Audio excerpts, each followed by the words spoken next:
Romanos capítulo 8, verso 14, nós vamos dar continuidade ao que nós temos falado nesses dias sobre ofensa, uma armadilha mortal. E eu quero ler com vocês Romanos capítulo 8, verso 14, que vai nos dizer o seguinte: porque todos os que são guiados pelo Espírito de Deus são o quê? Porque todos os que são guiados pelo Espírito de Deus são filhos de Deus. Amém? Uma pergunta. Todos aqueles que você conhece que estão dentro da igreja são guiados pelo Espírito de Deus? Todos aqueles que você conhece que estão na igreja são guiados pelo Espírito de Deus? Eu vou tornar essa pergunta mais pessoal. Você é guiado? Você é guiada pelo Espírito de Deus? Muitas vezes nós somos guiados pelas nossas emoções. Muitas vezes nós somos guiados pelos nossos sentimentos. Muitas vezes nós somos guiados pelas ofensas que nós temos dentro de nós, que estão escondidas, veladas, e nós achamos que elas não existem. E o que eu quero falar com vocês nessa manhã é sobre maturidade e imaturidade. E nós vamos falar muito sobre filhos, não filhos, nossos filhos, mas sobre maturidade de filho. E existem duas palavras gregas que são traduzidas no Novo Testamento como filhos. Eu preparei 2 slides, se puder colocar para mim, por favor. Existem duas palavras que são traduzidas no grego, que estão no Novo Testamento, palavra de filhos. Se puder colocar, por favor. Essas palavras, a primeira palavra chama-se teknon. Teknon, que significa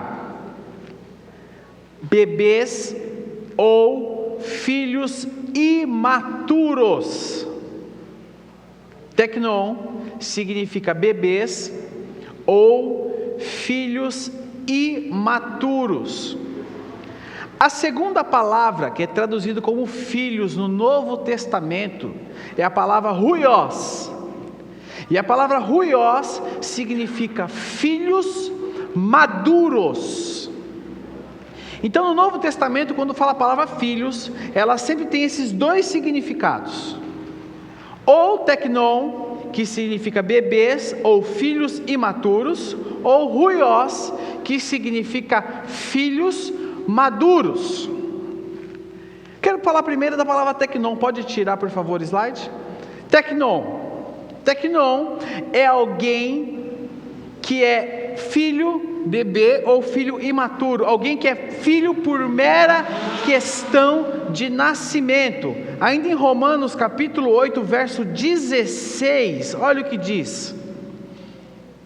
Romanos capítulo 8, verso 16 diz: o próprio Espírito testemunha ao nosso espírito que somos teknon de Deus, que somos filhos de Deus, que somos nascidos de Deus, questão de nascimento.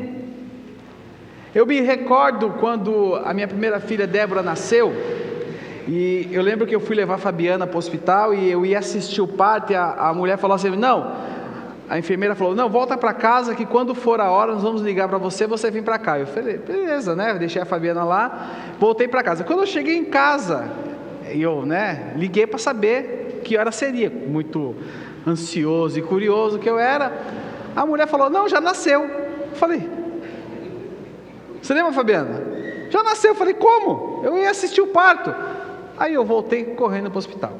Aí cheguei lá, a Fabiana estava em repouso, em recuperação, e eu falei, quem é minha filha? A mulher falou, a sua filha está ali no berçário. Eu falei,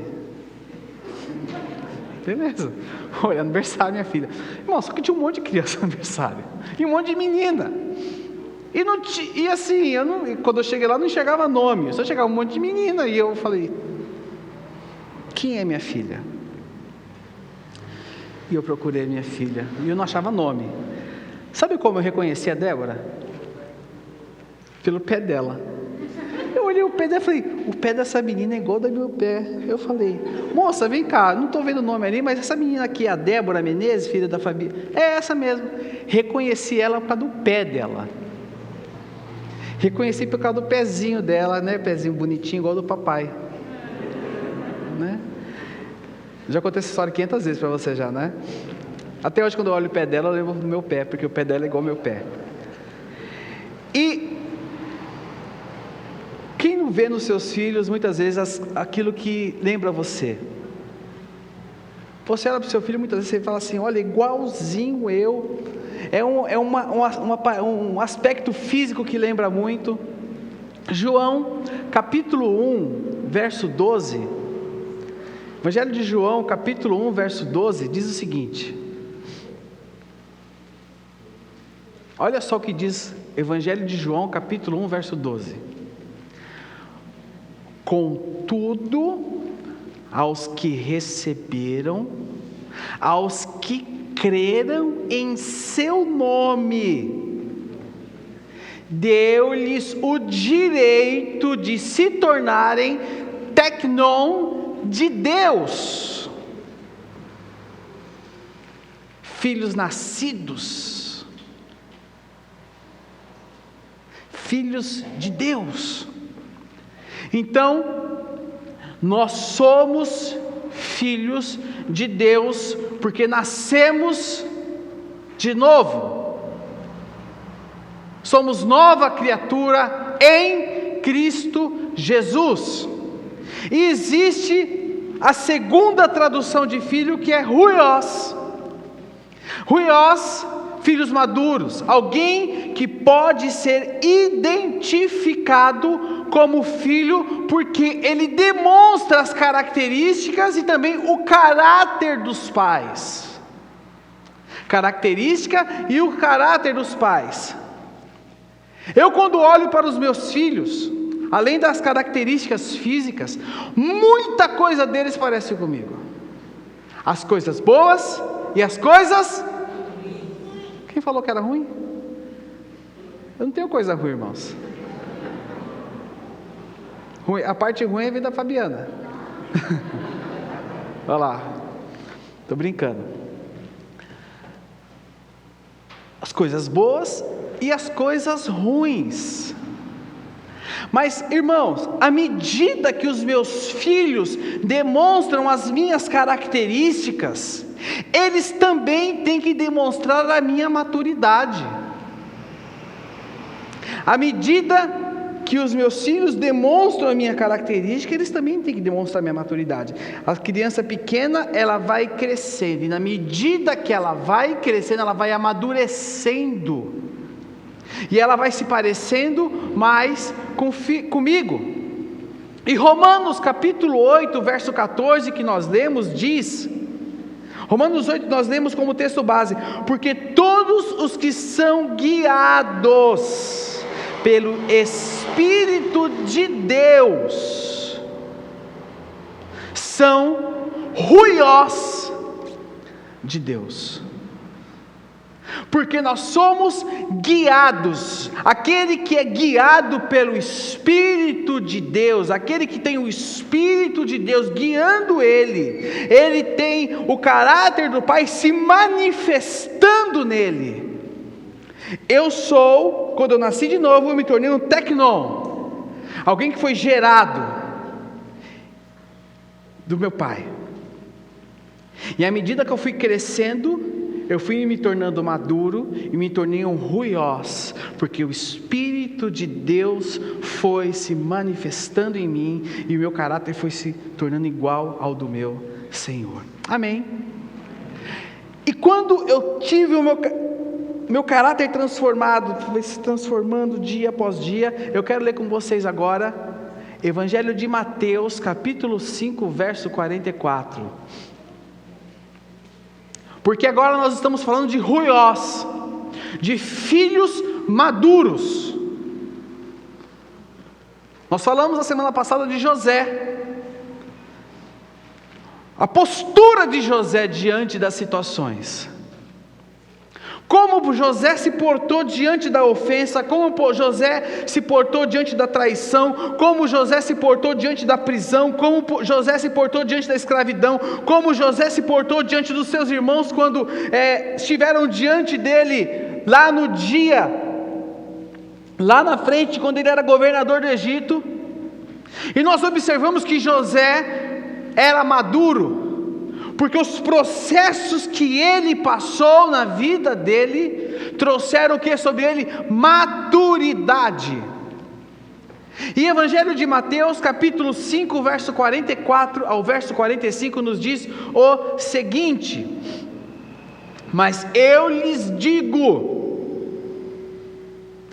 amem os seus inimigos e orem por aqueles que os perseguem, para que vocês venham a ser ruiós de seu Pai que está no céu. Aí fala filhos, mas a tradução desse filhos aí é ruiós, ruiós de seu Pai que está nos céus, porque Ele faz raiar o seu sol sobre os maus e sobre os bons, e derrama chuva sobre os justos e sobre os injustos. Irmãos,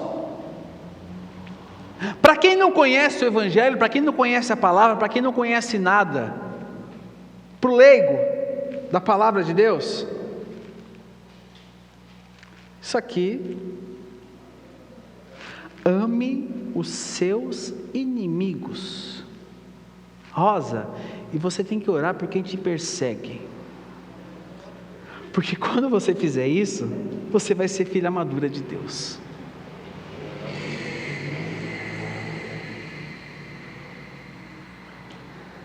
Se você pegar a sua Bíblia e você ver a vida de Jesus, você não vai ver Jesus chamando Pedro, Tiago e João de canto e falando: vem cá, deixa eu falar um negócio para vocês, em off. Não estou fazendo fofoca para vocês três, tá? Eu só estou falando aqui para a gente, né? Porque eu amo muito Judas. Vocês estarem orando por ele, tá? Mas Judas vai me trair. Ele está armando contra mim. Irmão, você precisa orar por ele. Nós não observamos isso. E se você for ver todo o contexto, tudo o que aconteceu com o nosso Senhor, no momento em que todos caçoavam dele, viravam as costas para ele, todos, ele dizia: Pai, perdoa-lhes, porque eles não sabem o que fazem. E aqui ele nos diz o seguinte: ame os seus inimigos e orem por aqueles que os perseguem, para que vocês venham ser filhos ruiós de seu Pai que está nos céus. Sabe, irmãos,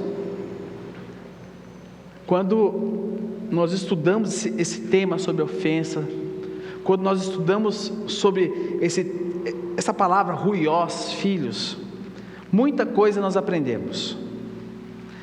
Uma delas é que nós aprendemos diante das situações difíceis da vida. Observamos como José cresceu diante dos obstáculos da vida dele. Hebreus capítulo 5, verso 8. Hebreus capítulo 5, verso 8 diz: embora sendo filho, ele aprendeu a obedecer por meio daquilo que... Presta atenção, Jesus, ele não trouxe a obediência do céu para a terra. Ele não trouxe a obediência do celestial e falou: vou manifestar a obediência celestial. Não. Jesus aprendeu. Ele aprendeu por aquilo que ele sofreu. Ele aprendeu com a injustiça. Ele aprendeu com o sofrimento. E ele nos deixou o exemplo. Ele diz aqui: amem os seus inimigos e orem por aqueles que o perseguem. Ele nos deixou o exemplo. E como nós podemos lidar com o tratamento injusto? Como nós podemos lidar com as injustiças do dia a dia? Quantos de nós não esbarramos dia após dia com a injustiça? Quantos de nós não somos machucados, não carregamos feridas, porque esbarramos em qualquer fase das nossas vidas com a injustiça, com situações que nos ofenderam? Irmãos, quantos de nós precisamos entender hoje que essas situações elas sempre vão existir. O que vai fazer a diferença é como nós lidamos com elas, como nós recebemos essas situações.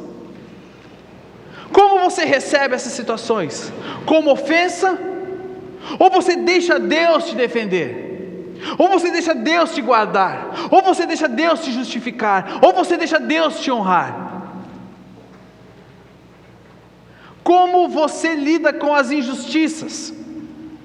E aqui em 1 Pedro, capítulo 2, verso 20, o verso 23, abra comigo, 1 Pedro, capítulo 2,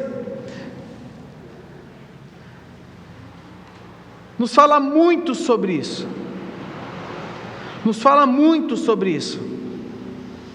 1 Pedro, capítulo 2, verso 20, estes dias de pandemia têm revelado muito da maturidade e da imaturidade que existe dentro de nós. Esses dias, esse 1 ano e meio, em torno de 1 ano e meio, tem revelado muito. Em 1 Pedro capítulo 2, verso 20, diz o seguinte: pois que vantagem há em suportar açoites recebidos por terem cometido mal? Mas se vocês suportam o sofrimento por terem feito bem, isso é louvável diante de Deus. Para isso vocês foram chamados, pois também Cristo sofreu no lugar de vocês, deixando exemplo para que sigam os seus passos. Ele não cometeu pecado algum, e nenhum engano foi encontrado em sua boca. Quando insultado, não, o que diz aí? Revidava. Quando sofria, não fazia, mas entregava-se àquele que julga com justiça.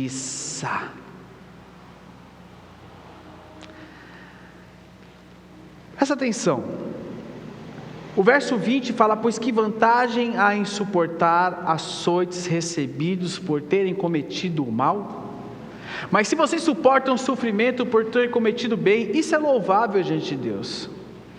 Sabe, irmãos, quando agimos errado e uma autoridade nos disciplina, nós não podemos agir como se estivéssemos sendo perseguidos. Sabe quando você está ali fala aqui da Jacopêssego, que o limite de velocidade é 50 km por hora, e você passa ali no radar eletrônico a 80 km por hora, e aí chega a multa na sua casa e você fala: injustiça! Por que isso? Isso é injustiça? É injustiça ou não?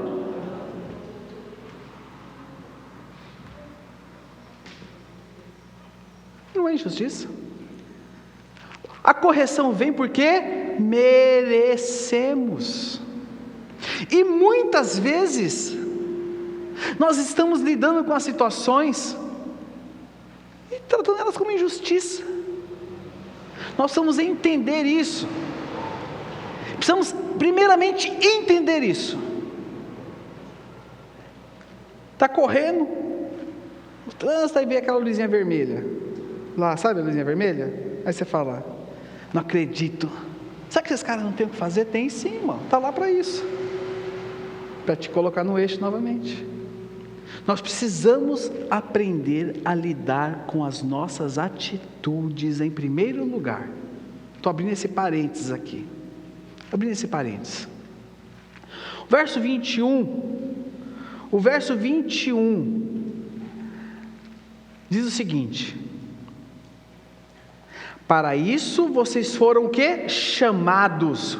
Olha só. Olha como fica, olha agora para onde vai a sua responsabilidade. Para isso vocês foram chamados.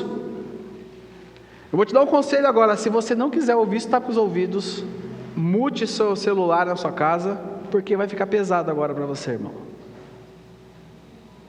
Dou-lhe uma, dou-lhe duas, dou-lhe três. Certeza, de volta? Quer ouvir mesmo? Para isso vocês foram chamados, pois também Cristo sofreu no lugar de vocês. Aí ele fala o seguinte: deixando exemplo, para que sigam os seus passos. Verso 22. Ele não cometeu pecado algum, e nenhum engano foi encontrado em sua boca. Quando insultado,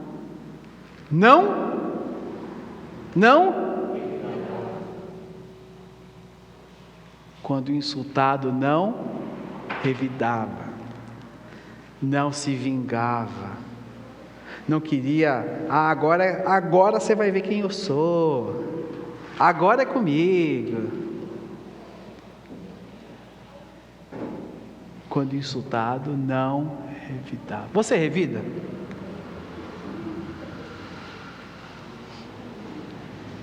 Quando sofria, não fazia o quê?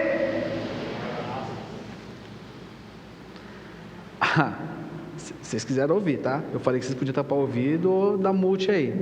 Mas entregava-se àquele que julga com justiça. Presta atenção. Jesus não se defendia. Jesus não se defendia. Ele deixou o julgamento nas mãos de seu Pai, que julga retamente. Sabe, irmãos e irmãos, uma tendência que nós temos quando nós nos ofendemos, é nos defendermos. É ou não é? A defesa está dentro de nós, a gente sempre quer se defender. E quando nós nos defendemos, presta atenção nisso, quando nós nos defendemos, nós abrimos mão do nosso direito espiritual de proteção, porque eu estou me defendendo. A palavra nos mostra Jesus se defendendo, mas a palavra nos mostra Jesus se entregando. E quando eu me defendo, eu elevo a influência da outra pessoa sobre mim. E o fato de eu responder e de eu me defender, eu torno aquela pessoa minha juiz. O fato de eu me defender, eu torno aquela pessoa minha juiz. Sabe, meus irmãos, algo que me chama a atenção foi que o comportamento de Jesus maravilhou Pilatos. Vamos ler Mateus capítulo 27, verso 12. Mateus capítulo 27, verso 12. Olha o que diz. Mateus capítulo 27, verso 12. Olha o comportamento de Jesus.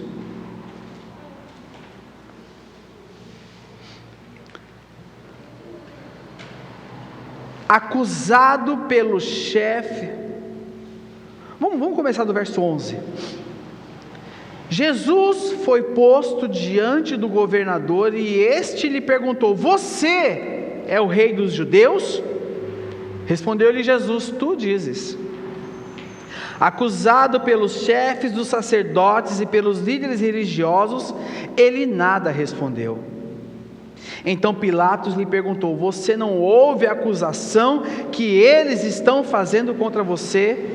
Mas Jesus não lhe respondeu nenhuma palavra, de modo que o governador ficou o quê? O comportamento dele. Sabe, meus irmãos, a maior fórmula para nós não vivermos em ofensa, a maior fórmula para nós não vivermos em ofensa, é nós deixarmos a defesa de lado. Muitas vezes, quando nós vamos nos defender, nós estamos respondendo à ofensa. Vamos lá em 1 Pedro de novo, 1 Pedro capítulo 3, Jesus nos ensina a viver sem ofensa, e um filho maduro, um ruiós de Deus, age igual ele. 1 Pedro capítulo 3, verso 8, diz o seguinte: quanto ao mais, tenham todos o mesmo modo de pensar, sejam compassivos, amem-se fraternalmente, sejam misericordiosos e humildes, não retribuam, o que diz aí? Nem insulto com insulto, ao contrário, bendigam, pois para isso vocês foram chamados, para receberem bênção por herança. Quando você for injustiçado, quando você for maltratado, quando alguém tentar te ofender, quando alguém se levantar contra você, alegre-se, porque Deus está te preparando para te abençoar. Bendigam, pois foi para isso que vocês foram chamados, para receberem bênção por herança. Verso 9, mas para isso não retribuam o quê? Mal com? Nem insulto com? Ao contrário, bendigam. Aí diz: pois foi para isso que vocês foram chamados, para receberem bênção por herança. Quantas vezes nós não revidamos? Quantas vezes nós não respondemos? Quantas vezes não tentamos pagar na mesma moeda? Quantas vezes a nossa justiça não é olho por olho, dente por dente? Quantas vezes não nos esquecemos de todos os ensinamentos que temos na palavra de Deus e tentamos nos justificar e responder da nossa maneira? Ah, não vou deixar isso assim não. Não vou deixar isso assim, eu vou dar um jeito nisso. Quem te justifica é o Senhor. Quem te justifica é o Senhor. Meus irmãos, não revide, prefira a bênção de Deus sobre a sua vida. Prefira a bênção de Deus sobre a sua vida.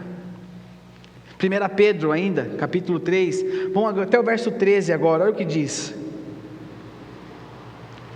quem há de maltratá-los se vocês forem zelosos na prática do bem? Todavia, mesmo que venham a sofrer porque praticam a justiça, o que diz aí? Vocês serão o quê? Eu não ouvi, irmãos, vocês falaram muito baixo. Vocês serão o quê? Não temam aquilo que eles temem e não fiquem amedrontados. Abra agora a sua Bíblia comigo, o Evangelho de Mateus, capítulo 5, verso 39.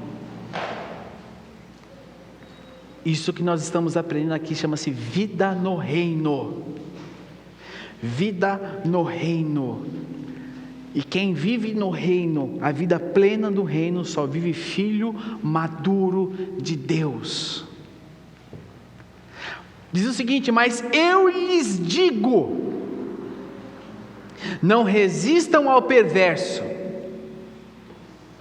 Se alguém o ferir na face direita, ofereça também o quê?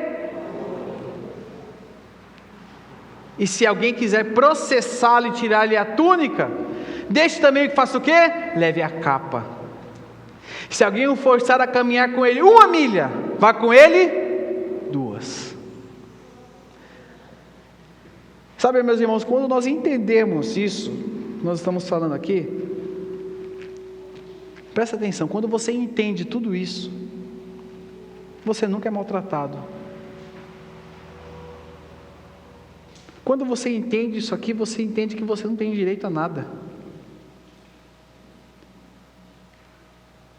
Quando você entende isso aqui, você não fica ofendido.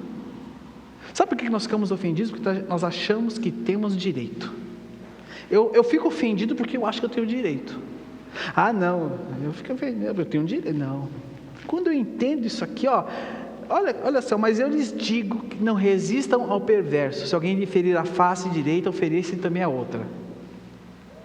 E se alguém quiser processá-lo, se me processar, Edivaldo, eu vou contratar 15 advogados. Se me processar, pastor Ramiro, sai de baixo.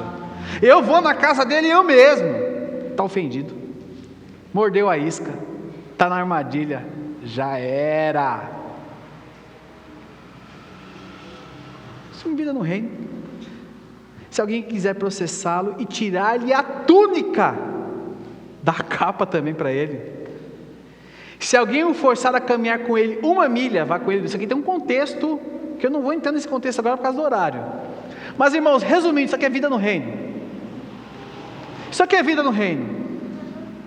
Quando eu entendo isso aqui, eu não sou maltratado, eu não me sinto mais maltratado, eu não me sinto mais ofendido, porque eu abri mão dos meus direitos. Eu sou como Jesus, eu me torno maduro.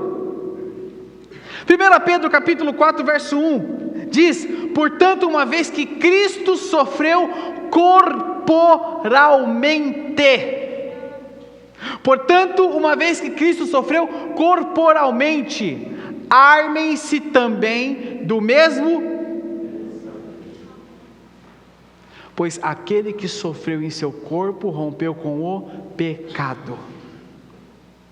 Sabe, meus irmãos, nós temos que, esse versículo tem muita coisa. Portanto, uma vez que Cristo sofreu corporalmente, armem-se também do mesmo pensamento. Eu tenho que me armar do pensamento de que eu vou sofrer. Você está pregando sofrimento? Não, eu estou falando que nós vamos passar por aflição. Estou passando que nós vamos passar por injustiça. Eu estou te falando que nós vamos passar por situações difíceis. Eu estou te falando que nós vamos ser confrontados. Eu vou falar para você que os seus direitos vão ser colocados em xeque. Eu estou falando para você que situações vão se levantar que vão contra o que você acha, que você pensa. Irmãos, nós não somos iguais uns aos outros. No seu casamento você não é igual à sua esposa. Os seus filhos não são iguais. Mas aqui fala, uma vez que Cristo sofreu corporalmente, armem-se também do mesmo pensamento. Exemplo, um exemplo que eu vi essa semana. Um piloto de avião, ele passa dias, horas, se preparando num simulador de voo, para quê? Para uma queda de avião, preparando por situações adversas durante um voo, se preparando para um monte de situação adversa. Então o que ele está fazendo? Ele está se armando para uma situação adversa, certo ou errado? Quando está no voo, que aparece uma situação adversa, ele pega o microfone muito calmamente. Atenção, senhores passageiros, aperte seus cintos, estamos passando por uma zona de turbulência. Irmãos, o avião está caindo, nós estamos uma zona de turbulência e passaremos, o que você faz na hora? Você aperta o cinto. Ou se o avião estiver caindo, você está apavorado lá atrás, porque você não está armado para aquela situação, você não está pronto para aquela situação. E o que o piloto está fazendo? Chorando, de joelho, orando? Não, ele está tentando fazer o avião voltar ao normal. Porque ele está armado, ele já passou horas e horas numa situação simulando aquilo. E aqui fala, portanto, uma vez que Cristo também sofreu corporalmente, arme-se também do mesmo pensamento. Prepare-se, irmão. Sabe por quê? Você vai passar por afronta. Sabe o que vai acontecer com você amanhã? Amanhã é segunda-feira. Amanhã tem um monte de gigante te esperando para te engolir. Tem um monte de gigante te esperando para te confrontar. Tem um monte de situação. Na sua empresa onde você trabalha, tem alguém querendo roubar sua função. Pronto, falei. O que você vai fazer?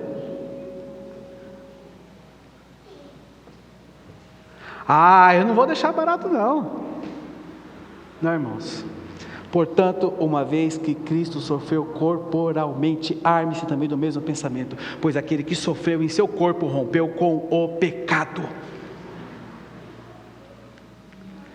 À medida que os meus filhos vão amadurecendo e se parecem comigo, eu oro para que a maturidade deles também se pareça com a minha.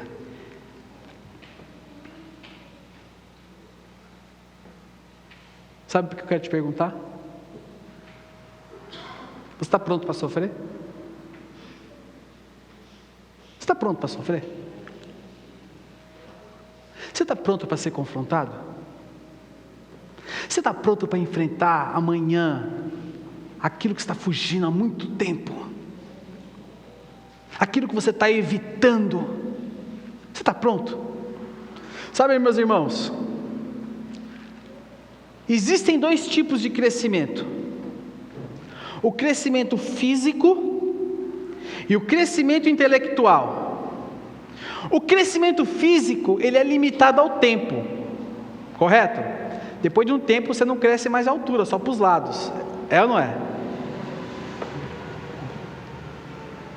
E o crescimento intelectual, ele opera em função do quê? Do aprendizado.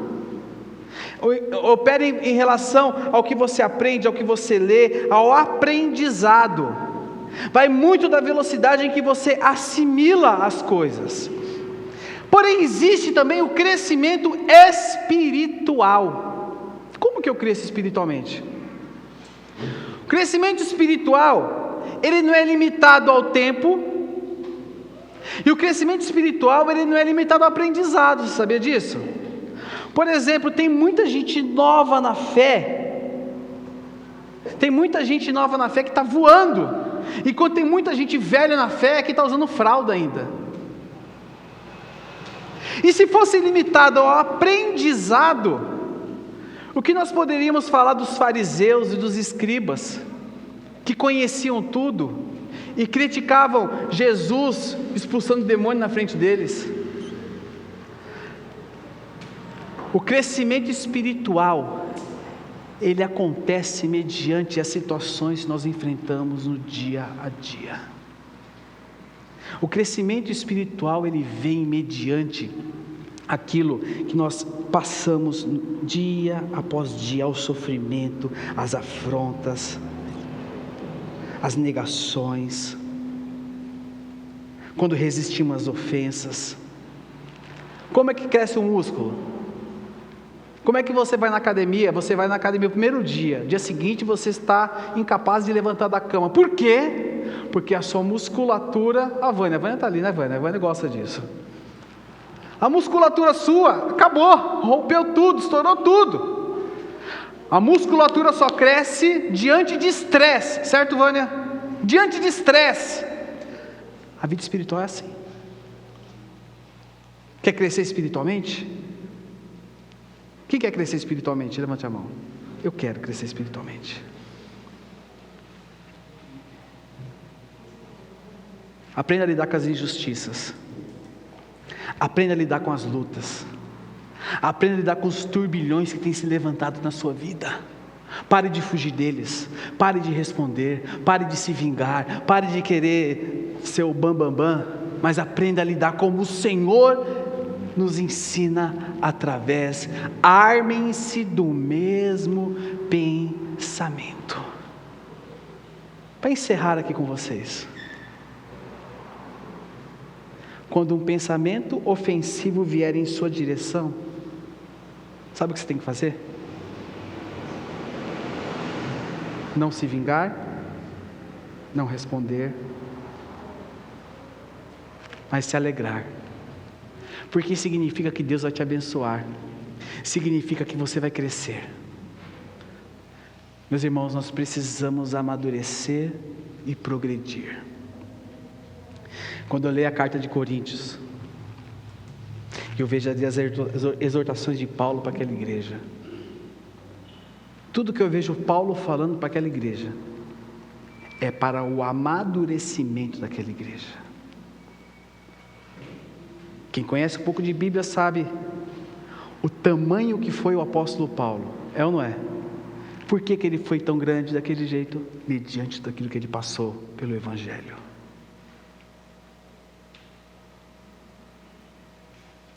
Que o Senhor nos faça crescer, que nós possamos deixar toda ofensa de lado, as injustiças de lado, e nós possamos olhar para aquele que é o autor e consumador da nossa fé. Eu quero ser parecido com Jesus. Eu não quero ser parecido com aqueles que me ofendem. Quando eu mordo uma ofensa, eu me torno parecido com quem me ofendeu. Mas quando eu rejeito a ofensa e eu perdoo, eu dou outra face, eu me armo do mesmo pensamento de Cristo Jesus, eu me pareço com Jesus. Eu me torno um filho maduro, um ruiós de Deus. Eu deixo de ser tecnon e me torno um ruiós de Deus. Feche seus olhos, curve sua cabeça no seu lugar. Feche seus olhos. Feche seus olhos.